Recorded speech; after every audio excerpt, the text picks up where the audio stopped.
Hey, what's going on, everyone? Thanks for tuning back in to the Davidson Hang podcast. We're at episode 136 now with Tony Nguyen, who's the founder and executive director at the American Young Leader Exchange, and you're based in the Bay Area. Yeah, excited to have you here. Excited to be here.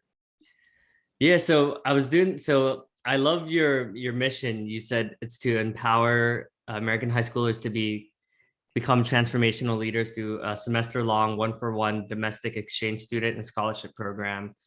And I know last time we chatted. Oh, and thanks for connecting us, Evan Baum. He's awesome. He's one of my dudes.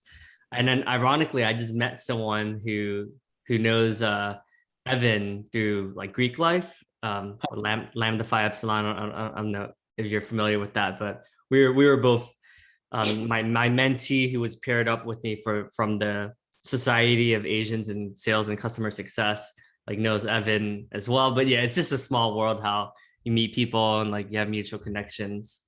But yeah.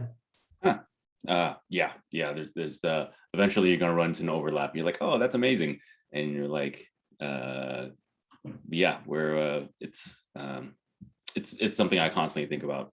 Social networks, Yeah. right? Yeah, especially for what you do, right? It's like when you're a founder, an executive director, it's all about that those relationships you cultivate and yeah, so I appreciate what you're doing, and I'm glad I'm happy to be able to share a little bit more, spread the word and help you along in your mission as well. Yeah, no, I really appreciate it. Yeah, to I guess it's our mission statement is very dense. So if it'll probably help folks if I parse it out a little bit. Yeah, our mission is to develop and foster transformational leaders, ones who are familiar and exposed to the many diverse voices of American culture. Quite often, most commonly, you understand what we know about international exchanges, right? Go to a different place, experience that culture. But like America is so diverse in and of itself that it's just as eye-opening to explore a cultural horizon that's just within America. And so we do that. Through a cultural exchange here. Let me back up a bit. We're very siloed. We're in our bubbles. We're our geographic bubble. We're in our socioeconomic bubble. We're in a digital bubble where whatever you read is most likely reflects how you think and how you feel. And something doesn't agree with you, then you remove it from your feed. Yeah. And so yeah, where we end up eating our own dog food when it comes to thoughts, and that becomes a bubble. And so how do you get out of it? You physically move to somewhere else and you stay there for a long period of time and have mutual experiences with folks who think differently from you. And that's our program. On top of that, we also provide communication workshops in order to give the kids, sophomores and juniors, tools in order to fully understand and process their new environment. They'll get tools as like active listening, conflict resolution, and as well as an overview of like, these are the cultural regions of America. You got the Yankee region in the Northeast, and you have the Deep South, and you have the far left West, and they have fundamental values that are different. And to better understand that your experience, you're like, oh, this is why people think the way they do. They have underlying values about community individualism or community endeavors. And so, yeah, so you have workshops before, you have the exchange itself, and then you have coaching, where you have coaching one-on-one. Every 2 weeks, you'll check in with the coach and they'll help you process your experiences on top of your host family. One thing I did mention is that the exchange is 1-for-1. So a host, say you wanted to go somewhere, your parents would host the other kid, the other family's kid. So it's a direct one for one. So not only do you and that other teenager get a cultural immersion, but also your parents will most likely talk to each other Uh, and work with each other how to be a parent for the other kid. that's cool. Yeah, Uh, that's so cool. Yeah. And the parents like get a lot out of that too, right? I'm sure that experience. Yeah. yeah, Huh. and there's SIBs involved. Like there's many layers of the exchange, and on top of that, at any one school, our intent is to have more than one exchange student there. So, but they'll all be from different regions. So if you have school C, you'll have one student from school A and one student from school B exchange to school C. And so, one, they can be each other's support network, and two, Ah, we won't have two school A kids go to school C because then they'll right, just lean on each other and be each other's buddy. Like, no, right. lean on school B kid, and Huh. there's another layer of exchange. That's smart. Yeah, because you know they're the A and the B is gonna be really close because they are going through the same exact thing pretty much. So Hmm. that's cool. And then you have exposure to another culture of whoever B is that is probably different than A. So then you get it's like all three, it's like a win-win-win. Yeah. Right, right, right. Yeah. Or Uh, Nguyen, Nguyen. I would like that jokes always cracks me up. I'm like, yep. Where uh the wind jokes. One the lastly is that after they return home, then they become a part of the ALYX alumni network, where Ah, that's annually we'll cool. have events in order to maintain those relationships, kind of like your fraternity. Yeah. uh, and how you right, where okay, now I met people who were very instrumental to a very pivotal part of my life, and Mm, can you maintain those relationships? By the way, these are probably the most diverse relationships you'll ever have, because yeah. Yeah. like I was part of fraternity, but well, I guess you can call West Point a fraternity, but we all are kind of cut sort of in the same mold. Yeah. Yeah. Yeah. So like this one's, yeah, would be the teenagers like most diverse network, but it's at the same time you had a mutual experience, Mm. shared experience that really connects you at that Yeah. level. It's very, I mean, when we go through pledging, it's only one semester, right? But because we road tripped a lot, we met all the others that are going through the same thing, and we all went through like hardships and struggles together, and kind of that helped made us so close. And you know, I still hang out with my brothers all the time, and that was like 2007, so that was 14 years ago, and we still hang out, right? So it's like you said, that having that shared experience, that shared bond and like you said, the diversity, right? That's the key, because like you said, so many of us are in our bubbles. So if we're going to be comfortable, it's really hard for us to have relationships in all these other regions, right? Like how many connections do I honestly have in Louisiana, or do I have in um Arkansas? Like not as many, right? So it's like that would be helpful in me, just having a different perspective that I might not have thought about. Exactly. Another way to view this is that it's also a national security endeavor. This Mm, is national security. And mm, what I mean by that is that um, it's pretty well known that foreign agents, as well as some local ones, want to sow conflict through misinformation, disinformation campaigns. mm. So a way to counter that is that to actually know someone that the misinformation campaign is trying to demonize or is trying to paint a false picture of. Mm. You're like, oh, hey, like the right wants to just hoard guns and start a revolution. And Yeah. hear that, I'm like, well, I know some guys in Montana, and I Mm. know some guys in Idaho, and you're like, no, they don't. They're not like that. I Yeah. talk I talk to them like once every 6 months. We're still friends.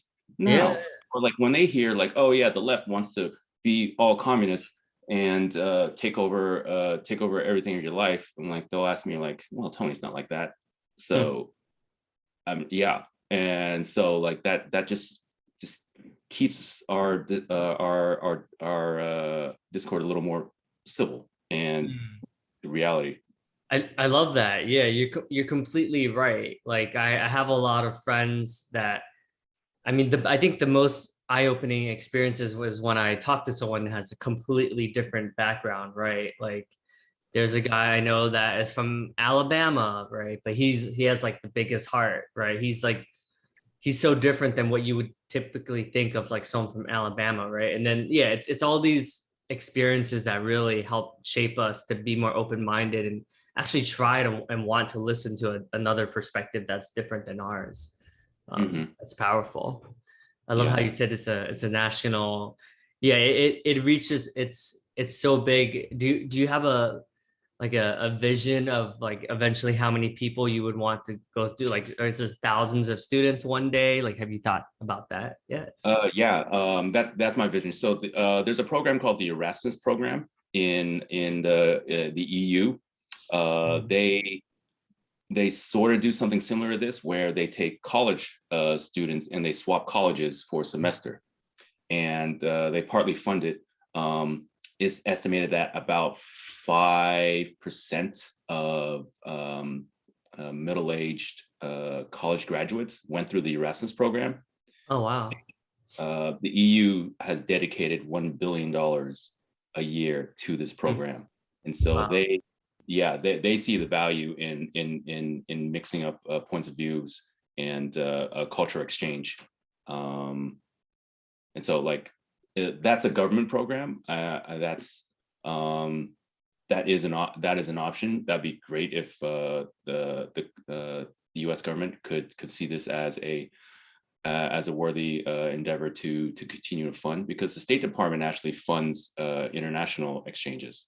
Oh, okay. So not at the national, we don't have anything at the national level yet. Right, Huh. right. That yeah, as a government, as a people, the State Department sees value in international. Like, well, this Huh. is a different take on it, but just equally valuable. Yeah. That's interesting that yeah, and I'm sure every certain states are more open to it, right? Compared to other states who are huh, that's fascinating.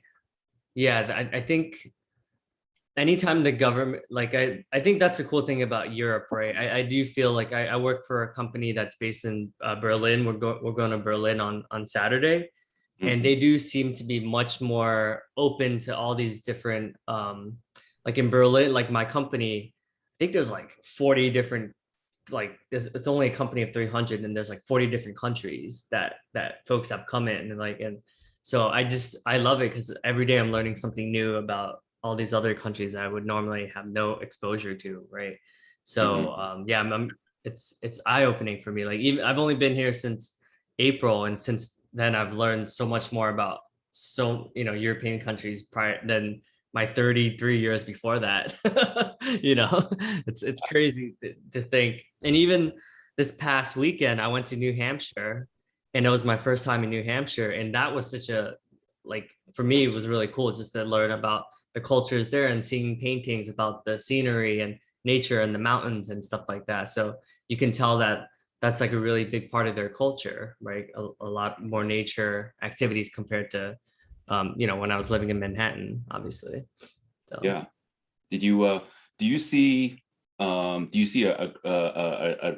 great difference between exposing yourself, getting exposure to different cultures digitally versus in person geographically? mm, that's a good question. Yeah, I mean, I think in person is definitely more eye-opening for sure. Like when I went, even when I went to London, which is not too different, but it was at the same time, it was a lot different, right? Mm. Yeah, I think immersing, like truly immersing yourself, like when I was in New Hampshire for 4 days, like that really opened up my eyes. I was like, whoa, like there's a whole different pace of living that doesn't have to be like rushing everything. That it was a much more calm feeling. And I feel like, yeah, I would never be able to get that online, right? Like I had to be there. Um, yeah, it's a weird world we live in now where everything's so digital. So we get like a very filtered lens on how we look at things, Right. Yeah, and that's interesting you mentioned that. Like because everything's so readily accessible, we think we Hmm. know everything, or we think we can learn about something digitally. Like, oh, I don't know about that. I can quickly learn about that. I Hmm. can whatever. And yet it hasn't been a substitute for actual in-person experiences. It probably gives us a false sense of knowledge. Hmm. It gives us a false Yeah. sense of knowledge. Like, you're like, oh yeah, I know that. But do you? You don't actually It's didn't. it's kind of like Jersey. When I went to Vegas, I remember, and then everyone who saw my license, when they checked your license for the casino games, Mhm. everyone was like, "Oh yeah, Jersey Shore, yeah." Like, what's it like at the, Yeah, So then it was funny because it was like I heard Jersey Shore like 10 times, and I'm like, Jersey's not really like that's like 1% of Jersey, right? It's right. but everyone, that was the perspective that everyone like, they're like, oh yeah, like you go to the beach a lot and stuff like that. Yeah, I was let like, me no, I haven't been to the beach in like 3 years. yeah, you didn't drop a Jaeger bomb even once, probably. I do like Jaeger bombs, though. That part is true. They are delicious and devastating. They're all the things. Ugh, I got shivers. Yeah. Well, I'm curious. Like, I when I saw that you're at West Point, I'm so curious. Like, what was your experience like? Like, were you exposed to a lot of other cultures and a lot of like roommate, like people that were from all over the U.S.? Like, what was that like? Absolutely. So structurally, how the application part works for West Point or any military academy is that like every representative or senator or the VP or the president has the ability to nominate a high schooler to go to a military academy. And so whether or not they get in, that's due to the other half of the application, which is more or less a regular college application. And so there's some diversity, state diversity baked into the system. And so Oh. you're going to get a sampling of teenagers, cadets from every state, ideally. I mean, you can have, there's some parts where it can fail there. Like any one class could maybe not have enough qualified applicants from the Tennessee, for example. But in general, you're going to have some diversity baked in. And yeah, it's you're definitely when you're there. I think it's with any military service, whether it's West Point or just you're enlisted, which I also did. Mm. You'll you're into a system.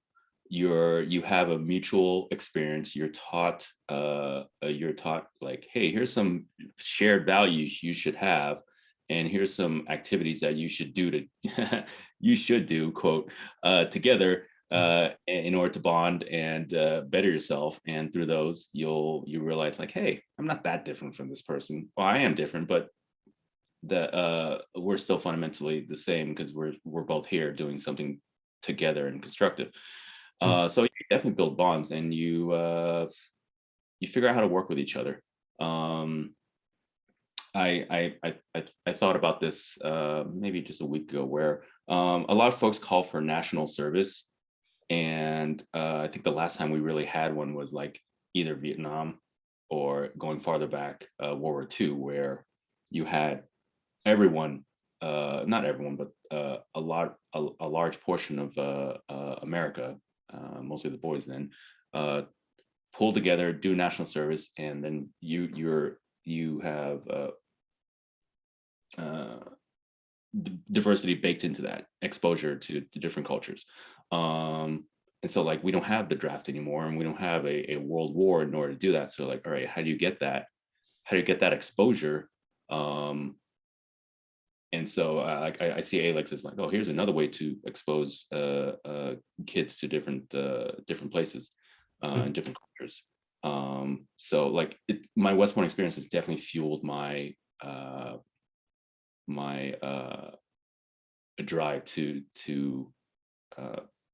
start ALYX really. Mm. The other thing that I noticed is that in the military, or even any time you have a system that exposes kids to different types of kids, you need a process in order to help them communicate with each other, Mm. right? In corporate world, they call it storming, norming, conforming, there's probably another one in there, where you got a lot of diversity. All right, you got a storm. There's going to be conflict, and sometimes that's going to be good, and sometimes that won't. And so like we push for workshop leadership and communication workshops because hey, that doesn't have to be full of conflict, and that doesn't have to be have negative outcomes. Given the right communication tools, that could be a great process. But you got to kind of do it before and during the whole exchange in order to have some constructive and have a constructive experience. So the Army doesn't really do that. They're getting better about it now. But that's something that I think is sort of a recent thing, the last 10, 15 years. You know, corporations do a lot of training, and so we take some of that same approach toward the teens. That's yeah. I think you're right. I don't think we have as many communication courses. I mean, I think it should be required in high school, right? It's like there's these are fundamental things that really help out someone out in life. And yeah, that's cool.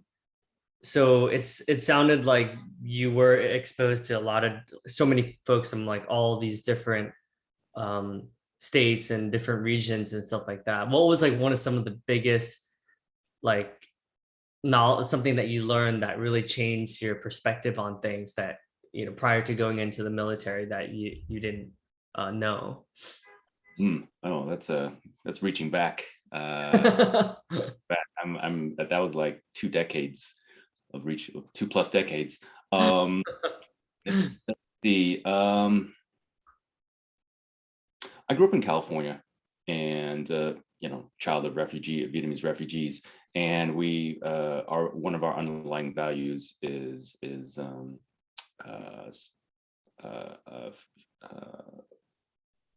family, adherence to family. Family is better. Family is above individual, or community is sometimes above individual.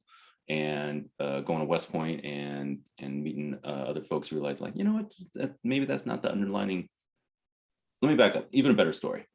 My deployment to Iraq. We had some cultural classes before, and one of the most interesting facts I remember is that like in Iraqi culture, the value of youth is less. In American culture and Western culture, we value youth. The youth that a young person has the promise of infinite promise. They have innocence, and we should value them over the elderly. That's kind of like a thing that we don't really speak about.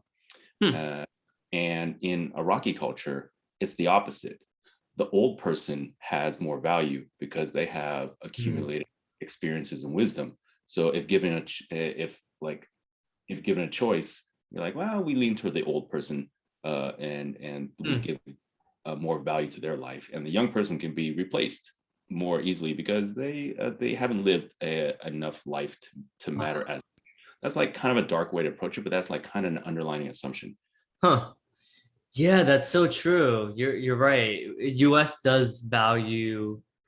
Yeah, that's fascinating. Yeah, like there are some crazy, I mean, this is like you said, it is a weird social experiment, but most of the time in the US they'll choose the baby over like an elderly person, right?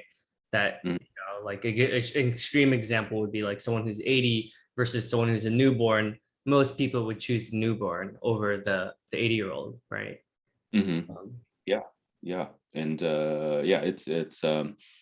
yeah, I'm not sure where the value of youth comes from versus the value of age, but like that was the like the wow moment. Like, wow, that's a really fundamental thing to just address and shine a spotlight on, because these are assumptions that we don't really investigate. Yeah. Until we put ourselves next to something that looks pretty different.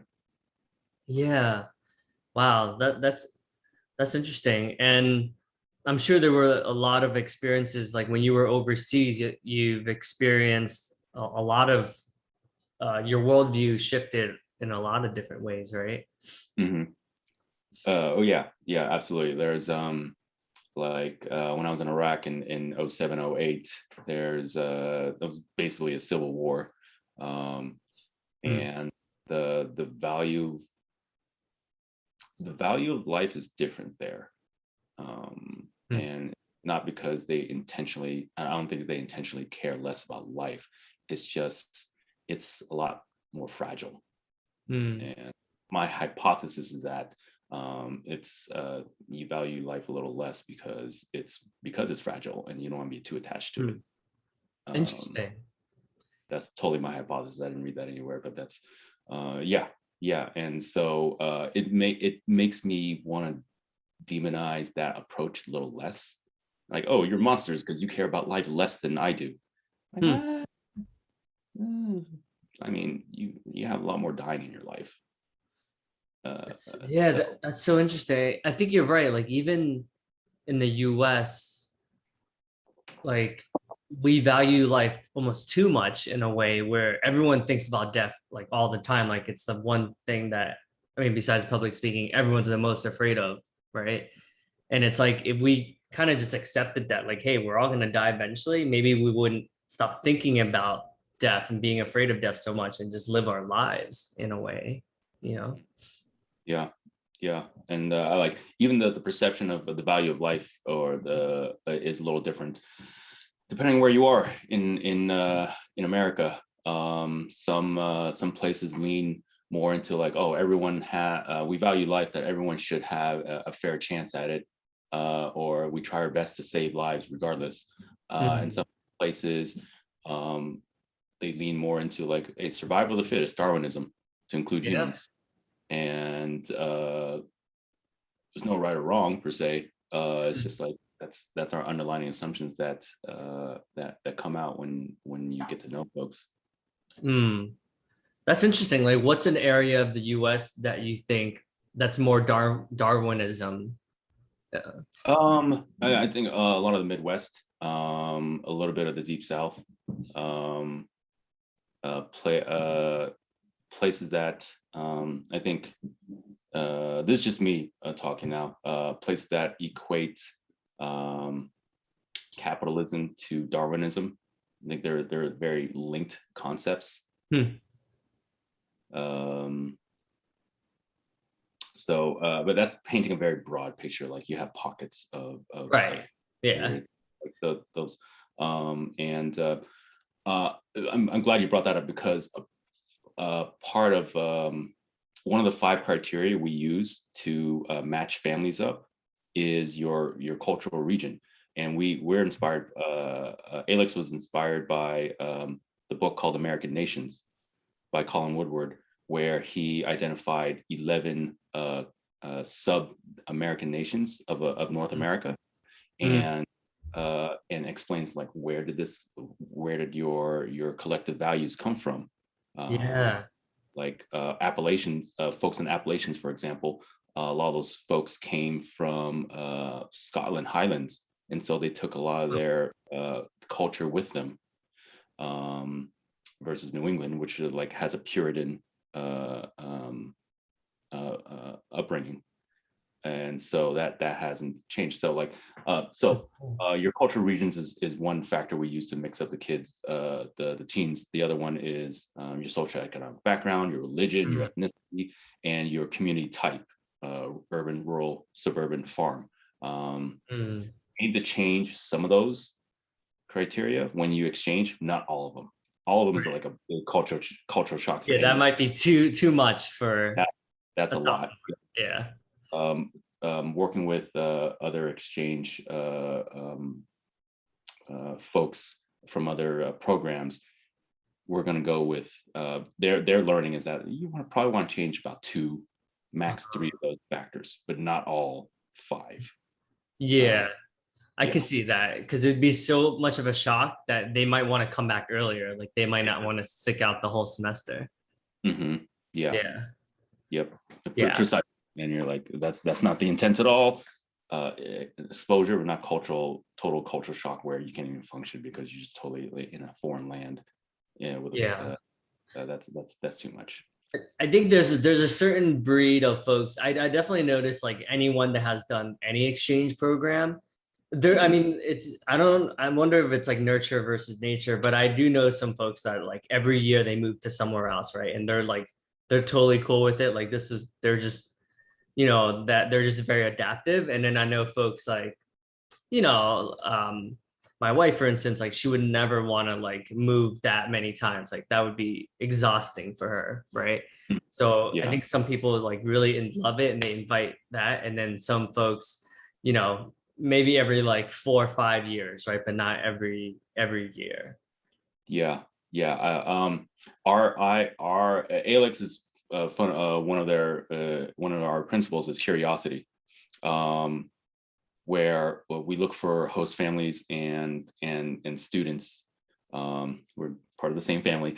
That have that quality, curiosity, because Mm, curiosity is what will enable you to process and thrive and really observe and learn about your new surroundings.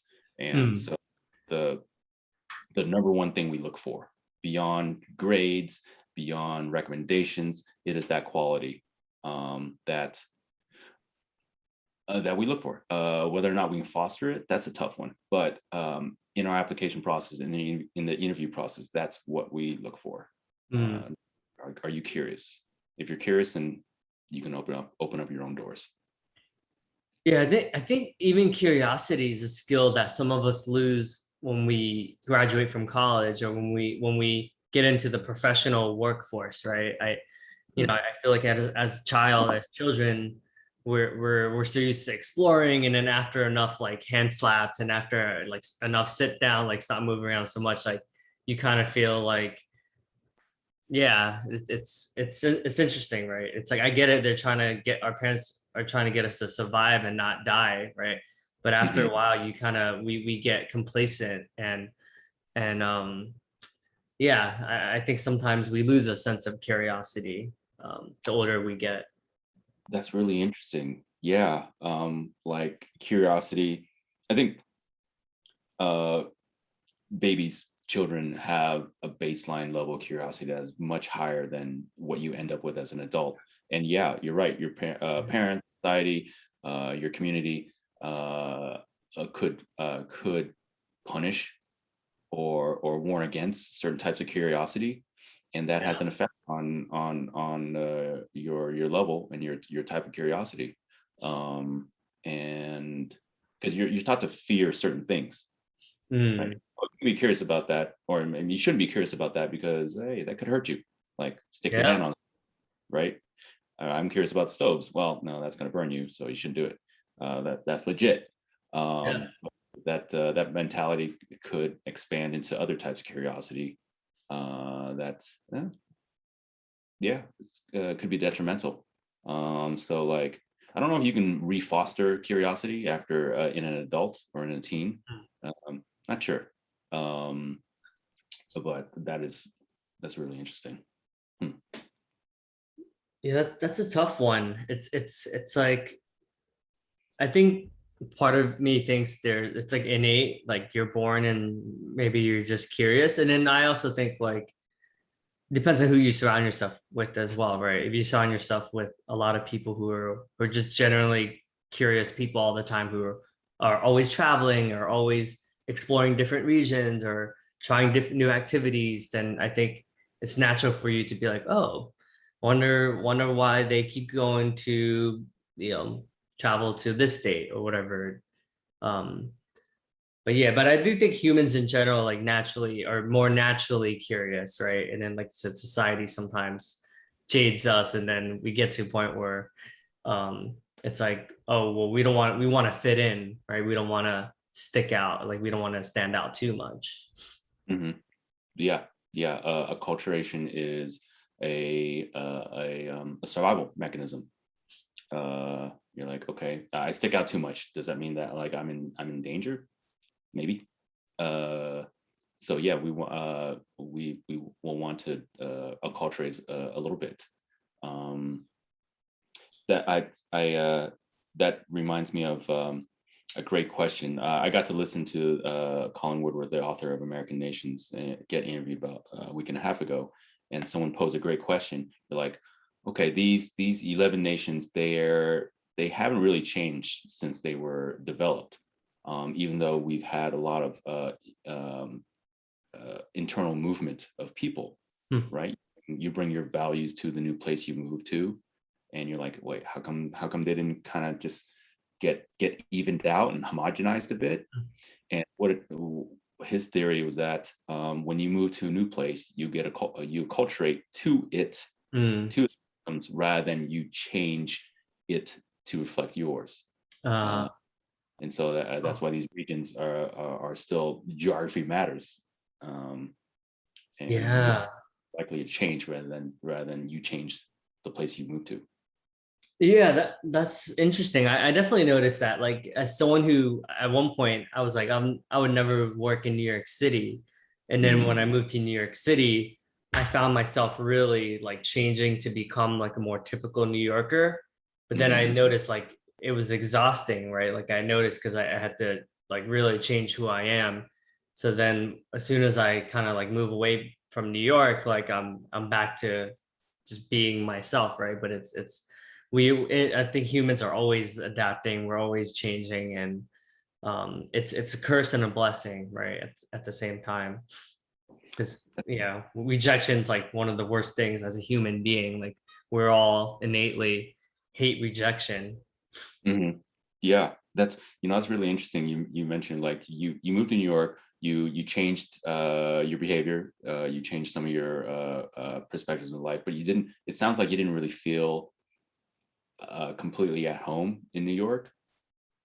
I mean, And I eventually did, right, and then I don't know. It's interesting. I would say, yeah, my identity has changed, but then now that I'm back in Jersey, I'm like, okay, like this is a little bit more like who I am, you know? yeah, yeah, that is that I think you're representative of a general trend in America, and I think in the world really, where you will move to places that allow us to see ourselves the way we want to see ourselves, Mm. feel at home. And so when you abstract that to like, oh, a bunch of people, a bunch of Davidsons doing that, what happens? Then you get little pockets of people who want to be close to people who are like them. Yeah. Yep. Uh, and so that, like, what does that mean? Okay, that means that like you'll eventually build a lot of pockets, and then you'll start creating another. You create a geographic bubble where like, hey, I feel I get along with my neighbor because we sort of have fundamental values. Mm. Um, and so like yeah, swinging it back to ALYX. Yeah, you got to physically move out of there in order to get some exposure. But that's a natural thing to just be surround yourself with people who like Mm. who think like you. It's just less emotional labor.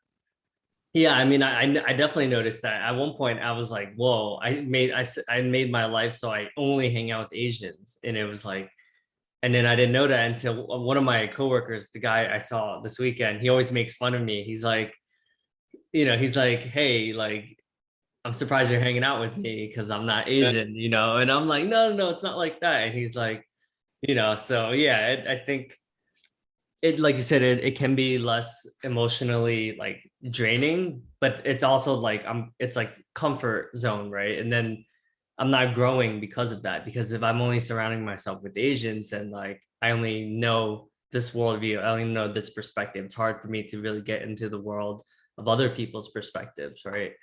um Mm-hmm. so now I'm like active, at least now that I'm aware, I'm actively making an effort to expand, right? But it is interesting how like before you know it, you're like, man, like I'm kind of in a bubble now. Yeah, yeah, and that's beautiful to hear. Because like one, you have a bubble, but then you're aware that you're in a bubble, and then you have access to folks a little bit outside your bubble, and then you Yeah. endeavor to expand on that. Some folks have fewer access to folks outside their bubble, Right. because you're um, yeah, and I lost train of thought, but yeah, that's pretty cool. And Yeah, you're aware. and then the tech bubble too, right? I'm like Mhm. in this tech bubble now, and I'm like, man, like we keep forgetting not the whole world is about tech, but because we're in tech, like it's really hard for us to see the other perspectives, right? Non-tech people. Like I remember like during the pandemic, because we were tech, we were just on computers, so like we felt very safe, right? But there's millions of people literally dying from COVID, but I would never know because I'm like, well, I get to wake up, go downstairs to my office, work out of a computer. Like it seemed very safe to me. And then you hear on the news that there's like all these millions of people getting affected. I'm like, it doesn't, I feel like I never see any of this stuff, you know? Yeah. No one I know, no one I'm close to, got infected. Or if you're an essential worker, a lot of people got infected. Yeah, yeah. And that's another way to categorize types of Americans, Yeah. essential, non-essential, by the mechanism of how you need to work. And so, yeah, COVID's one. It's exposed a lot of underlying truths about American society, and also, heck, it's going to be a challenge for an exchange. We may our first cohort is going to be in the spring of 2022. And we may have to shift that to fall 2022 because of COVID. Thanks Delta, and we'll see.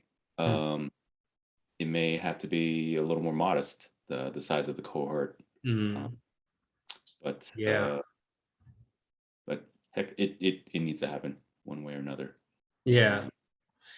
Yeah, I think if anything, the pandemic or because of the last year and a half, it's made us even tap more into our curiosity because now I'm starting to see people who normally would never travel that really have that itch to go overseas and stuff like that, right? So I think it's Oh, even yeah, it's like even more, I don't know. That's what I'm seeing on my end, like people that are really itching to travel that so yeah. that reminds me of what I think humans have a fundamental thing about them where our firsthand knowledge of anything, we value that more than any statistic. Mm, And totally. Yeah. yeah, and so like a,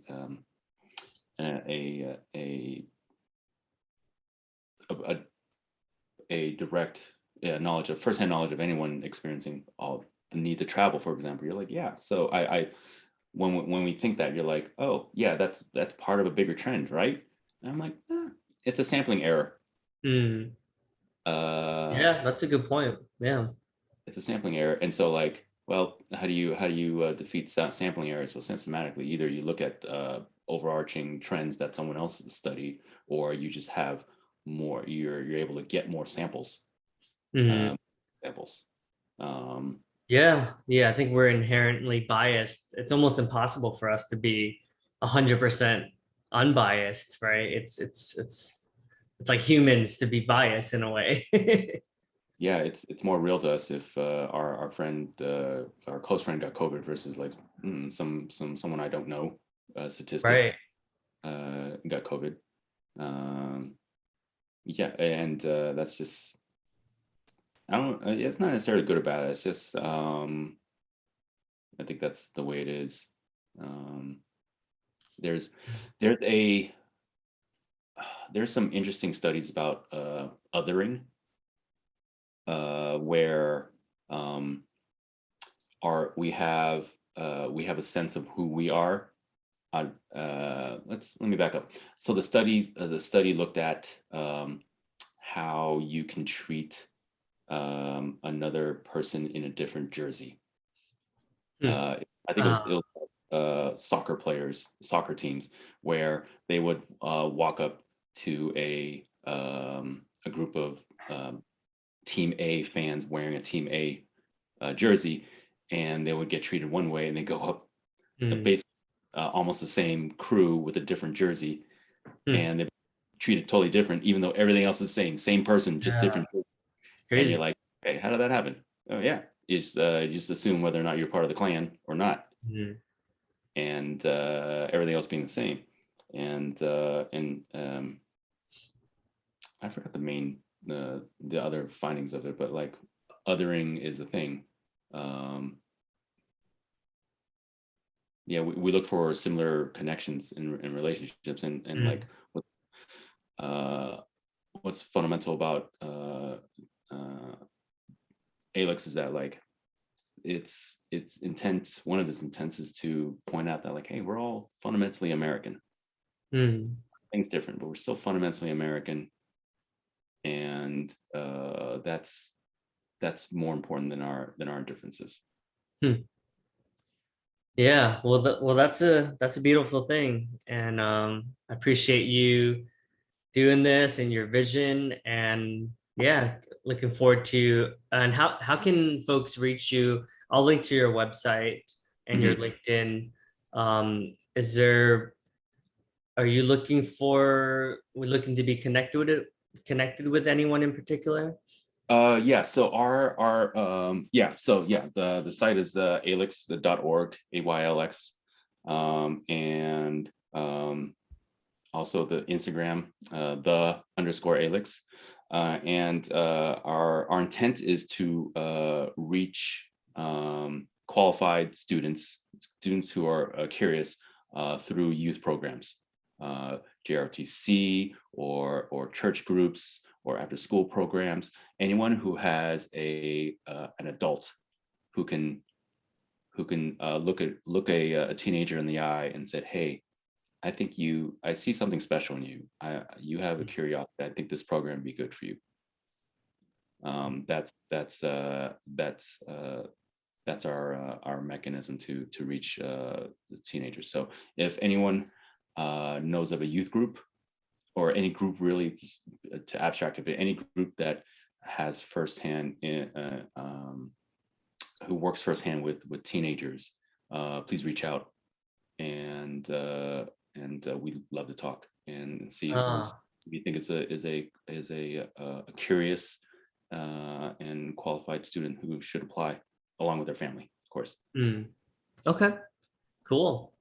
Well, thanks, Tony. I appreciate everything, and I'm sure we'll chat again soon. Yeah, I appreciate you, Davidson. Thank you.